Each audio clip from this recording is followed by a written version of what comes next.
Hi, today I'm running Tecno Spark 10 Pro and I'll show you how to change lock screen wallpaper on this device.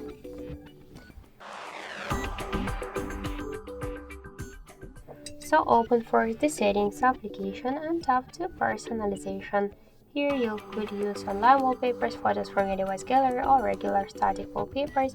Just select one from the wallpapers, tap to apply, select lock screen, configuration successful. So also yet one more way how you could do that, just hold for a while home screen with a finger, tap on the left down corner to wallpapers and select one from the wallpapers by the same way from the gallery, live wallpapers, online one or the default. Tap to apply, click to lock screen and that's it. So thank you for watching, and if you find this video helpful, leave thumbs up and subscribe our channel.